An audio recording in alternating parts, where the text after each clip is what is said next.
Well, there are many problems with this idea that, I mean, first of all, that's an unfalsifiable thesis. I mean, and there are infinite numbers of unfalsifiable theses that you're not tempted to believe. And we could believe that we're in the Matrix, and I mean, that you go down that path, and there's a lot that could be asserted by people who are sure we're in the Matrix, and we're some alien civilization is simulating us on their hard drive.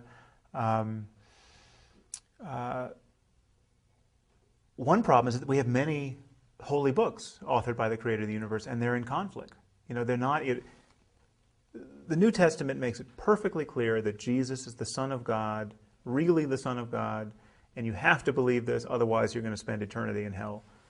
The Quran says twice that Jesus was not the Son of God, and anyone who believes he's the Son of God will spend eternity in hell.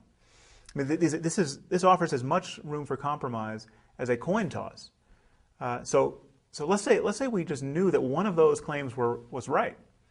We have we've eliminated all the other possibilities. We're living in this challenging universe where God has given us a highly imperfect book and asked us to grapple with it. But now we have the biblical claim, the New Testament claim to the divinity of Jesus, and the necessity of believing in it, and the Quranic claim that belief in Jesus' divinity leads to damnation.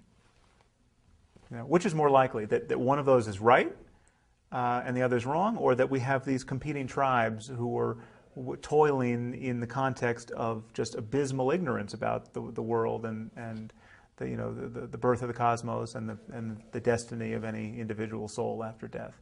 I would put my lot in with a wider view of the circumstance. But even if we granted your premise that no, there's a good reason to believe that one of these books is perfect, we're still with a coin toss situation. We don't know whether to be a Christian or a Muslim.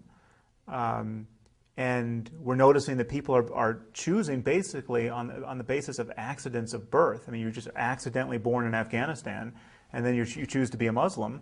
And likewise with Christianity elsewhere, it's a very strange sort of loving God who would have created this circumstance. That by mere accident of birth, you are raised to believe that a certain book was and let's say rightly raised to believe that this book was the perfect book. But if you happen to be born in China, you go for centuries without hearing about this.